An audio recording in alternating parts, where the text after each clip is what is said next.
Hello, everyone. This is Nanette Kennedy with Humanities Team and the Evolution Revolution. We are reading the New Revelations, and Linda will tell us exactly where we are, but we're on chapter 7. I've got a Kindle, so it doesn't give me the page numbers without fussing around. And it's by Neale Donald Walsch, and I'm happy to say that Neale had a pretty serious surgery 3 or 4 days ago, and he came through with flying colors, and that is good news. And we're glad he's doing well. Anyway, I want to welcome Shabana and Bima and Sarah and Mary and Angela and Anne, and certainly not least, Linda, who reads for us. So Linda, if you want to take it over from here, be my guest. Okay.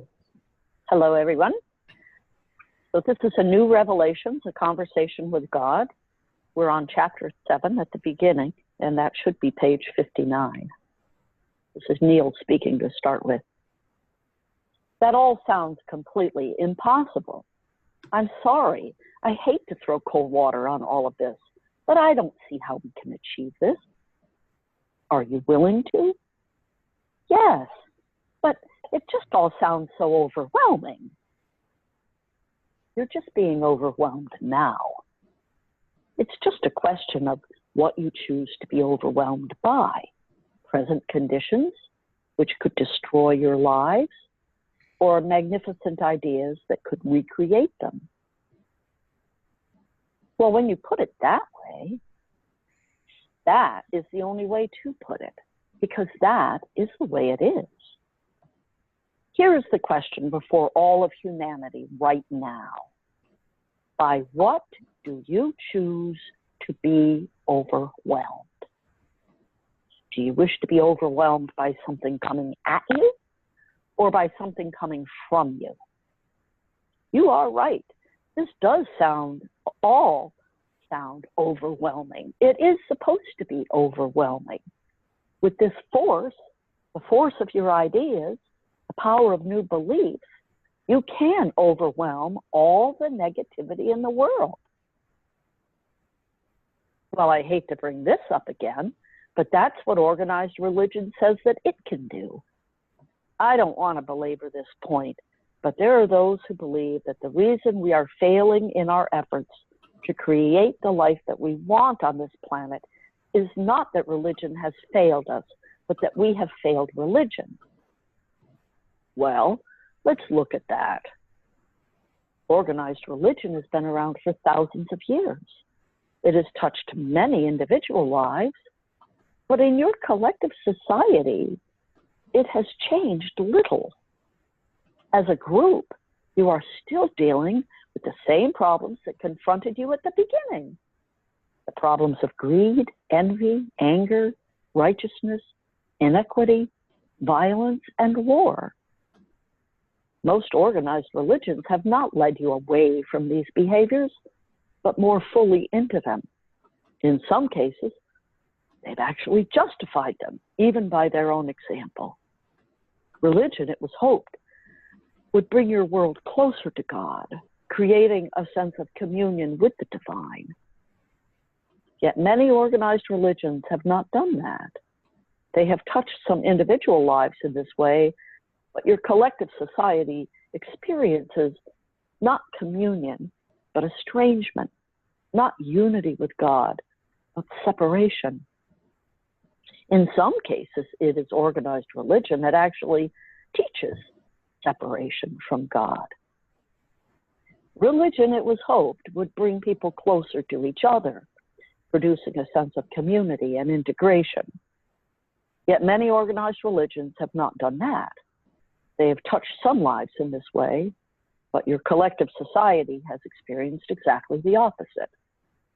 In fact, in some cases, it is organized religion itself that preaches against community and integration, claiming that God never intended people of various races or cultures and nationalities to commingle, much less intermarry and co-create.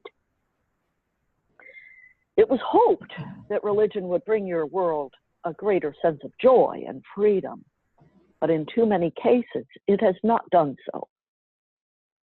In fact, few institutions have done more to bind and shackle and restrict the human spirit, presenting long lists of what one must and must not do, must and must not wear, must and must not eat, must and must not think, must and must not enjoy.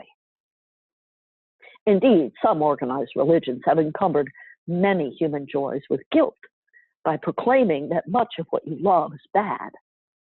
Hang on.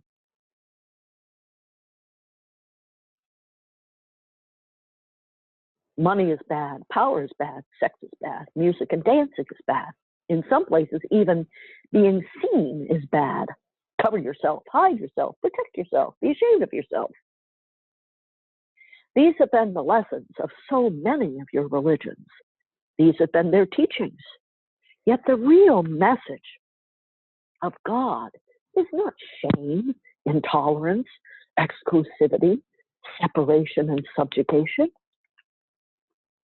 The real message of God is joy, acceptance, unity, freedom, and unconditional love.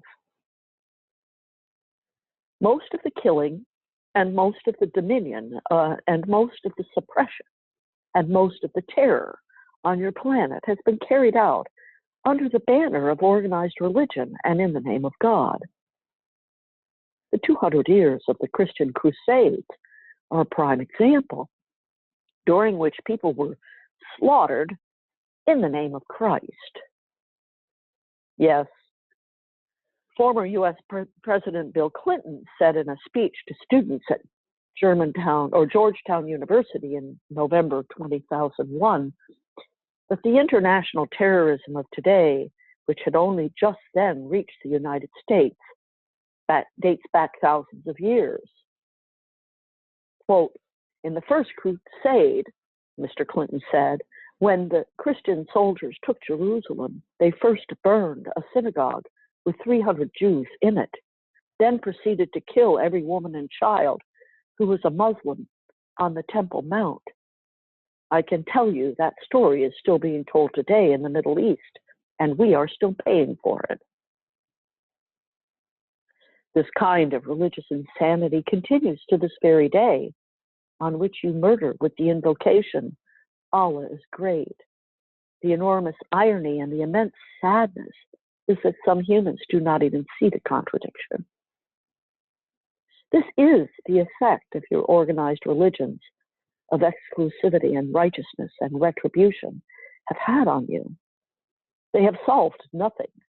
They have, in fact, enlarged the very problems they were intended to solve. But religion has done a lot of good in the world. Look at its charity work. Look at the millions of lives it's touched in positive ways. Religion has indeed done good in the world as a helping hand and as a change agent in the lives of individuals. It has produced many blessings. As a force for societal evolution, however, it has not fared well. Why have your organized religions been so singularly ineffective in bringing about a general uplifting of human morals, motivations, and moda operandi? Why have they been totally unsuccessful in producing any significant shift in wholesale worldwide consciousness? This is the issue humankind might do well to address. Yet this is the question you are afraid to ask. And if we asked it, you would find that it is not for lack of effort. Most organized religions have been sincere in their attempts to bring about social change and a new way of life. It is for lack of understanding, and it is because of stubbornness. Most organized religion has not changed its basic point of view for centuries, and in some cases for millennia. Let me restate that so that you can appreciate its full impact. I said there has not been a significant new idea brought into most major organized religions in hundreds and thousands of years. Indeed, the very idea of new ideas is anathema. This conversation, the conversation you are now having, will dare to present some new ideas. Do you dare look at them? Do you have the courage to expose yourself to some new thoughts on the subject of God, even if you think that you may not agree with them? Your largest religions and their leaders resolutely refuse to. They cannot acknowledge that there may be something they do not know, the knowing of which could change everything. Yet it is true that when they insist that they have all the answers, religions provide none. And so now you are faced with an important question. This is another stating of the question asked before, the question facing all of humankind in this moment. Will you move forward into a new and uncharted seas, or will you allow the tide of events to sweep you back to the rocky shoals upon which you have already crashed your hopes 1,000 times? Will you go back to the exact words and phrases and to the letter interpretations and literal applications of your old religions as fundamentalists of every religion would have you do, or will you dare to explore, suggest, recommend, and create a new spirituality, one that does not reject everything about the old, but improves upon it, carrying humanity to grander heights? Do you have the courage to take the 5 steps to peace? What if I say I'm ready? What if I say I can admit that many of our beliefs, not just our religious beliefs, but also many of our ideas about economics, politics, education, philosophy, and much of our culture are no longer working? What then? Then you are ready to explore what could work. Then you are ready for new revelations. Then you are ready to build a new tomorrow. Thank you. I think it's interesting that before we started recording, I think, Linda, you mentioned that you're seeing some positive changes in the area where you live with understanding. You might just want to restate what you said before. What I'm seeing is an opening up and a willingness to consider alternate points of view and alternate ideas. In the last 18 months in this town, we've gone from a completely insane and unacceptable on many levels management and interacting with people, and in the 18 months that since then, since everything just really like went to hell in a handbasket, the employees have unionized. The citizens got together. There was a thing that communities could enroll in. Back in the 70s, the state of Alaska created this thing called Public Employees Relation Act, PERS. The Public Employees Relation Act. It has to do with protections for employees, public employees that are not in union positions, right? But that may want to unionize. And if you've ever been in that kind of a process, there can be a lot of retaliation and a lot of pushback against you. And it can make life very difficult. And back in the 70s, the state of Alaska created this thing, and then it gave organizations, communities, the opportunity to opt in. Well, this community didn't opt in. And it's been something that's allowed mistreatment within employment settings to occur. And this has gone on for years. And so really, had everybody been up to speed on how politics worked and what the laws were, they really would have done the para movement first before they unionized. They did it in reverse. But the point is, first they unionized, which took a whole lot of work. And then they realized that, oh, there's this other piece and the city should really be a part of this piece. And what it meant is the city gives up. So city council is who's in charge of personnel issues, basically. Even though they can't get into personnel issues, they're the ones that everybody's supposed to bring their grievances to if they don't get them resolved another way. So citizens went out, they petitioned, they got it on the ballot, they just had a special election, and it passed. And so it's just, and then on top of that, we've had multiple LGBTQ events. Like there's an organization now called Seward Pride, and they had an alphabet soup meeting a couple of weeks ago on a Friday or a Saturday night where they talked about what all the letters mean, you know, a public event for people to get educated. And then last night they just had a big event for becoming aware and compassionate, and how do we help these people in our community be integrated and have the same rights and all of that. So I'm just seeing it. I'm seeing it on the small level, and I encourage everybody to go out and get involved in your own small community, because that's where you're going to see it first. It's not going to change from the top down. Fixing the president is the last thing we need to be worried about right now, right? Because everything else is broken. Everything's broken. So try, you know, this focus on, oh, we got to fix it up at the top here. Well, you know, yeah, we do. But we're ignoring, so many communities are ignoring the fact that their own communities are broken. Fixing at the top isn't going to fix your community. So if you're living in a community where you feel something's broken, get out there and fix it. Because that's how it's happening. And the will is there. The political will is there. Here's another example.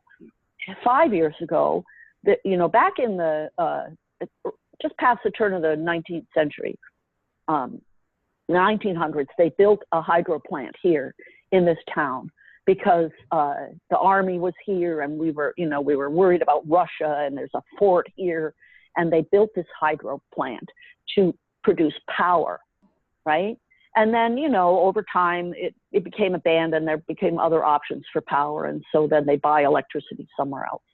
Well, now the movement is back to, let's get back into more renewable, sustainable energy sources, right? 5 years ago, the political will was not there. No one wanted to talk about it. Fast forward 5 years, everybody's talking about this, bringing the hydro project back. Let's bring the plant back. And maybe it'll only produce 20% of power, but you know what? That's 20 more than we don't have to rely on something else. We don't have to rely on diesel. It's water. It's, you know, so this political will, it's there, and it's shifting, and it's opening up, and people are becoming much more heart-based.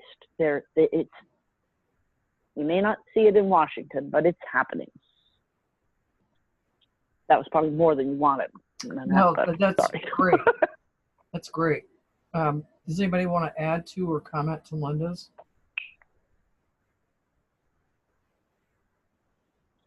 Words?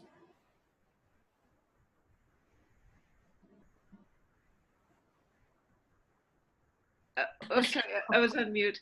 Here in Alberta, in Calgary, they're calling out candidates of the party which is going to win for having made homophobic or white supremacist comments. And it's really impressive that the leader of the party, this is the Conservative Party, is saying, Well, all we care about is jobs and the economy. Shut up already. So it's not going over as well as he would like, as it always has in the past. Over. Can you hear me? Yes. Yeah, okay, good. I also want to say something about this, what you read, because that's something that concerned me a lot. I have studied science, religious and science and such things for many years before. And what I found, really, because I have been thinking of this since I was a child, why they have wars, why one religion is against another one and so on. And I found that religion in the depths unites, but on the surface separates. And this separation is very dangerous for all of us. And the school I was running in Sweden for many years ago, we had this education in human values program, which includes all religions, because you go into the depths what it really means, and no separation, not putting out anyone, which was very interesting to do with children and see how they found it. But it's horrible how it is. The whole history about that. I mean, exactly what it said, what Christian has done and so on. It's such a separational movement, all religions, and that's what we experience today too. So I don't know, we have to go deeper. We have to find a new way to unite on a deeper level and beyond separation. That's what beyond separation is the only way out for me. So that were my reflections. Thank you. Thank you.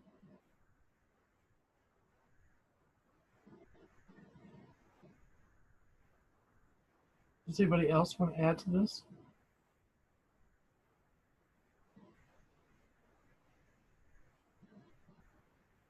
Well, I'm very encouraged, Nanette, that God said to Neil that try as you might, you won't be able to stop yourself from succeeding. And the stories that Linda and Bima and I have recounted are just showing that there's a train that's moving faster and faster, and there's no stopping it, which is very encouraging because appearance is exactly the opposite. So that's why this book appeals to me more than the others. Over. Well, I'd like to, excuse me, add to that. I'll just be your Netflix guide, TV guide. There's a show called Queer Eye on Netflix, and it's about these 5 gay men who go around the country in the US and they do makeovers not only for physical appearance but for the soul, and they're all about oneness. They're all about being accepted, and they go into these cities that are very conservative, and people are very nervous about a straight man getting a makeover from 5 gay men. And I don't think there's been one show that I was not brought to tears, where they're saying, you know, we're all one. I mean, that's what they're virtually saying. And and so there's the surprise, you know, that the show has done so well because it's very well accepted. And it's by people from the South who are like, I really had big worries about being on this show because I didn't understand gay people. I didn't understand I just didn't get it. And these guys, and one of them is very flamboyant, just bring it in, and they bring in these people that are not necessarily gay, but their friends or spouse or loved ones said, please come in and do a makeover on my friend. And It's absolutely unbelievable what these guys are accomplishing. And they'll say, you know, I'm not really open to being criticized for being homosexual. But then the guy that's not homosexual who's getting the makeover says, at the end of the 5 days they spend with him, I didn't know I would love you guys. I did not know. I'm not gay. I'm married. I've got 5 kids. But I didn't know I would love you guys so much and be sorry to see you go, because I need to be more open. I need to be more tolerant. I need to be this. I need to be that. So that's one thing I wanted to say. The other thing I wanted to say is back in June of last year, I think it was last year. I don't know what year it is. I think off recording, I mentioned that my nephew had taken his own life. And when I went to the funeral in a Catholic church that I used to go to all the time, and my nephew was not a Catholic, and the church has been pretty bizarre on what happens if you do commit suicide. And I was blown out of the water because the priest said, and they were careful of what they were saying because my nephew's 2 young children were there, and his wife and other family members. And he said, the priest said, nobody will be neglected in the church. Not even if they commit suicide. And I was like, wait, what happened? Because I haven't been to Mass, and I don't want to tell you how long, just been a long time. And so I see improvement in the Catholic Church as well, saying we're not going to turn anybody away from our doors. You can be buried in our cemeteries. And so back to what Linda had said and what others have said, there is a change happening. It may be slow, but there is a change. And this priest that was doing this funeral mass was probably 70 years old. And he was just saying, you know, we can't be that divisive. We have to take care of one another. And there was no shame or guilt thrown at the family. And I was blown away, and I slapped one of my in-laws on the leg and went, oh my God, can you believe this?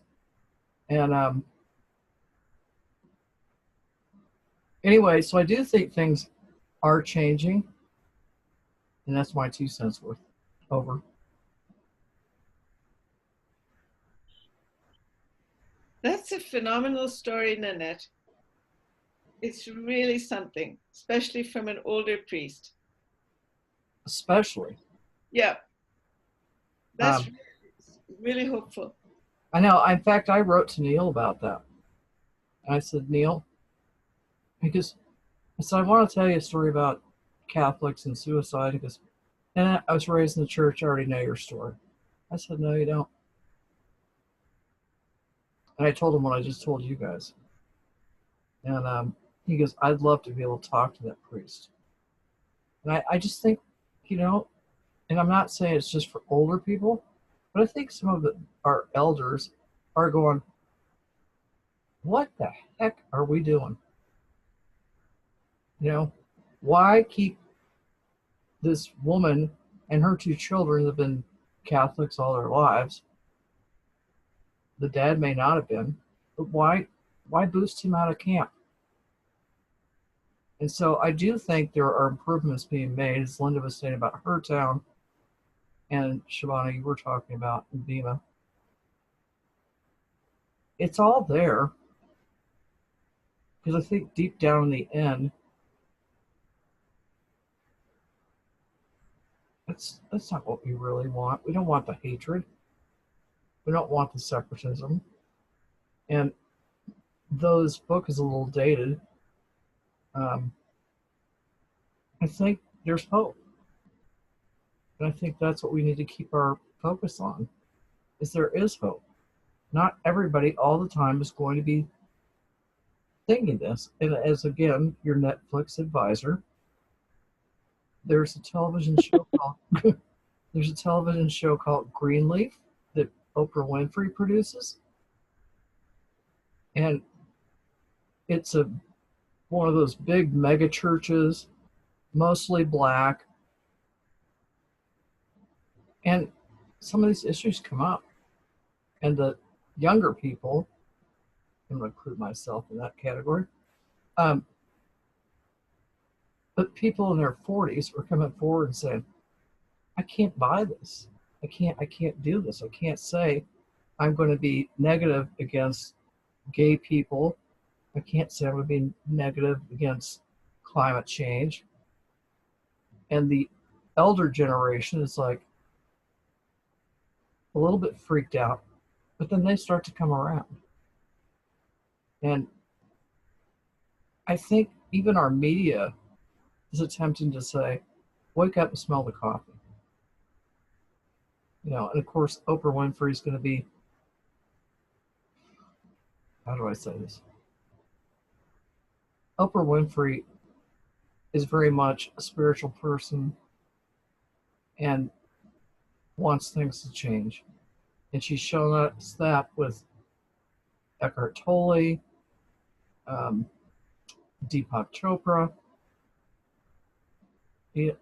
Ileana Von Sant. So there are people out, and Michael Beckwith, there are people out there that are fighting for us and with us. And fighting might not be the great word to use, but they're supporting us. Over.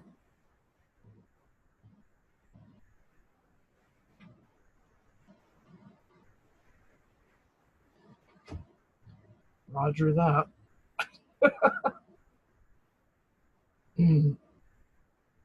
I feel a deep peace after you shared that, Nanette.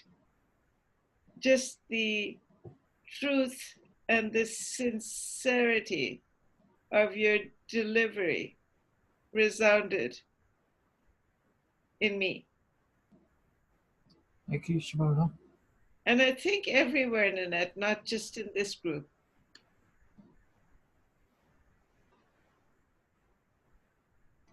Well, one of the things I want to just end up with before we read a little bit more.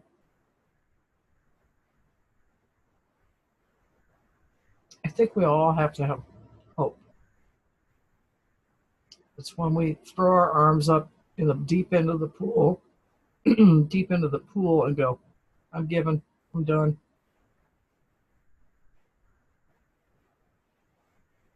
That we need to understand that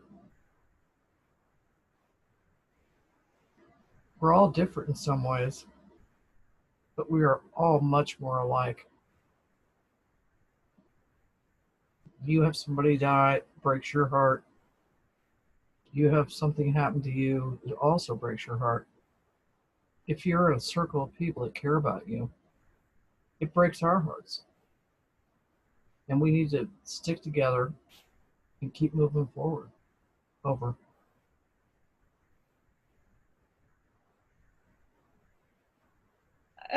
Nanette, I think the theme of what everyone's shared because of Linda's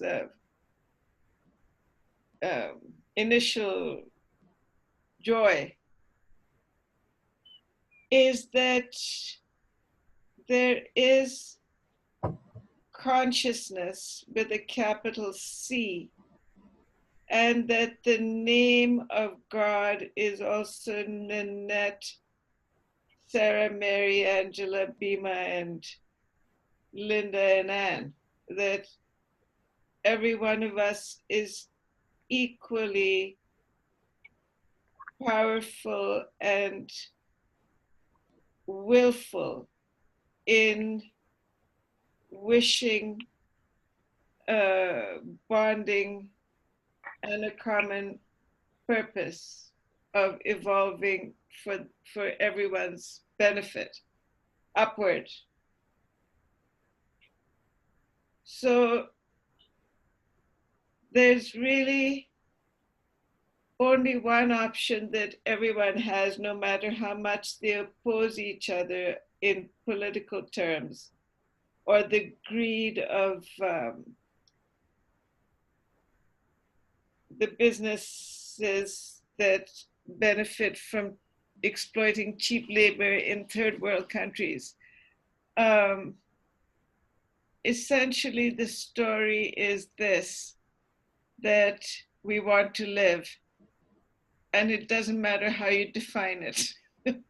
We have to surrender to the fact that there are forces greater than our own which are going to make this happen. So it's a conscious decision based on courage to let history, let the future take its course, that it's not going to be the way it was in the past. We have no idea what's coming, but we welcome it because we have, like you said, hope, that there's nothing else but hope, and the courage to open our hearts and minds to embrace it. You just took the words right out of my mouth, and I'm in tears from your words, happy tears. But embrace it was what I was thinking in my head before you said it. And we do have to embrace it, whether it comes from a TV show, comes with our town, whether it comes where, it doesn't matter where it comes from.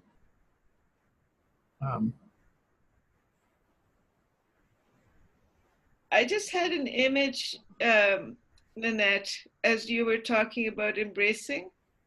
It's not even our idea. What I'm seeing is the tentacles, that hope is an octopus, and it's embracing every one of us with its myriad tentacles, that we're being loved into wholeness whether we want to or not. And it's a good feeling. It is, and I'm as always, I'm very happy to know you all and have the support, generally speaking, that we're going to get through this. Anyway, I love you all. Can I just say, I see it as a wake up that is absolutely necessary. And the people who come together in unity, in beyond separation, in unity, are the ones that will initiate and deliver energy to that level. We have no choice, because otherwise we will be obliterated from the planet or whatever. But to be in that, on that journey, I think that is a very important step today, because it hasn't happened yet, but we can be part of that. It is on the way. And as I remember, when I was 20, I got this message that I will be part of a transformation for humanity, but it will take more than 50 years. And it's now 53 years ago I got that message. So I hope we are. I mean, here is one group, one platform for this, and many of the humanities teams, places, and there are others. So the more of them we join, or the more we connect beyond this separation, we are supporting that energy level. I think that is, when I'm thinking of all my grandchildren, there is no other way out to support them. I can't tell them how they should do, but if I can be in that energy frequency, I support a new way of life, no matter what has happened back in life. So thank you for being here for that. I love you. We love you too. And So Bima, you've shared with us about your daughter, yeah, and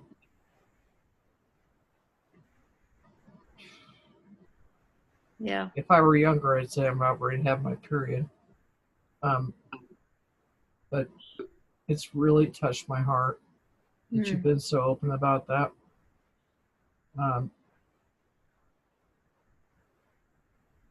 Just Yeah. thank you for being you.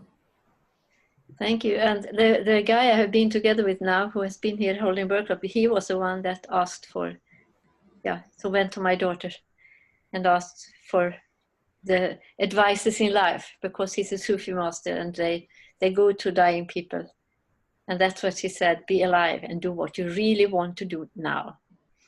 I think it's very good. It's a mantra for me, and it's a mantra that I give her children because they were so small. But it is amazing what life can do. Even if we suffer, we can go beyond that. There is, as I say, beyond the darkness is an even brighter light. There is a light if we go deeper, and humanity has been digging into the darkness, or thrown into the darkness, or drawn into the darkness in different ways, politically and economically.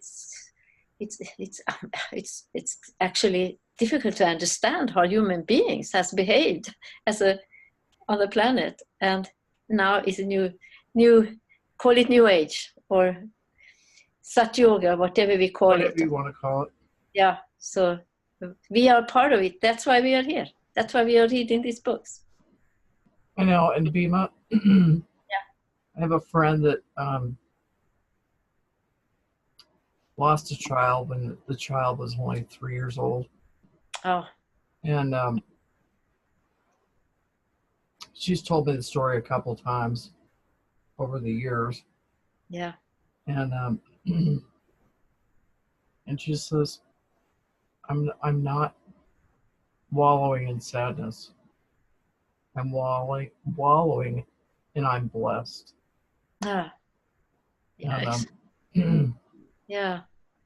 and I know that feeling because I lost a twin. Yeah. One of the twins. Oh yeah. And it's funny how you can find the strength in. Yeah. Yeah, I have a neighbor who lost one of her twins as well. You just think, I'm blessed. I'm blessed I've got the one. Yeah, it is. I say I lost my father when I was 14, and that was such a deep, profound experience that took me deeper into something that no one could tell me. The priest couldn't understand anything of what so I think every time we open up to the suffering or the darkness, we can go deeper, and there is something, and that is why we are here. That's why we meet, I'm sure. That's why I'm with you. So I need that inspiration and connection. And I'm really glad for your presence today, because I thought, what in the heck's going on with Bima? The first thing I'm thinking about is Bima. Oh, you're wonderful. Thank you so much. No, you're welcome. And I know that feeling. Let me just say that, and we can move on. Because I think Miss Shabana is probably ready for our meditation. Yes, this is very, very valuable, the discussion that we've just had, just right here, right now, about the embracing the sadness and darkness of the loss of children. It's powerful because as mothers, we are the ones who have given birth to them, and we're the ones who nurture them. And our earth is our mother. Gaia is our mother. And this is the moment now to reciprocate the embrace. So I'll set the timer for 100 seconds for right after I finish the guided meditation.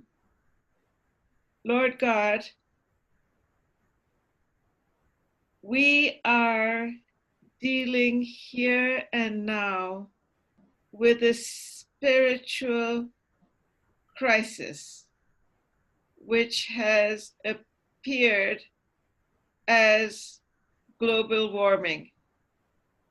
But more than that, everyone and everything is broken because the old values, whether they're economic or energy or political, whatever it is, everything is exploding simply because it's been based on values other than love. So here now, as a group, every one of us is intentionally and deliberately connecting our heart with each other in the group and with Mother Earth, Gaia, because as women, we understand that pain and grief and loss and betrayal and injustice and cruelty are all beautiful opportunities for us to love and love and love, to enter, to rush in where angels fear to tread. So that's what we're doing as a group, is we're loving every form of darkness right here, right now, as a group. Amen.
Okay, the timer's off. Thank you, Shabana. Thank you so much, Shabana. I'm Thank sorry, you I all. became a slobbering blob.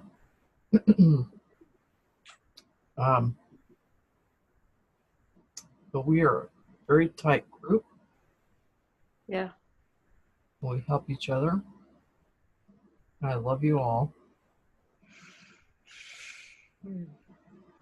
I love you too. Thank you. I do. I love you all, and we'll meet next week. What an incredible, incredible reading and sharing this was today. Thank you all. Mm. Very beautiful heart. Very Thank you beautiful for being soul. here, Anne. Yeah. Before we go, I want to just mention to everybody, Oprah and Deepak are doing a 21-day meditation experience on gratitude starting tomorrow. And it's a free thing that you can sign up for. What's the address? And I have Oprah.com? no, you want to go to the chopracentermeditation.com. Okay. Or at least that's where, chopracentermeditation.com. Okay. Oh, that would be nice. I met Deepak Chopra in a private talk actually, 2015, in a conference. That was really nice to talk to him. He was so wonderful. Yeah. Of course, he said, when I looked at his sign, I said, oh, I was staying there in front of Deepak Chopra, the big Deepak Chopra. I don't want to be a guru, he said. I don't want to be a guru.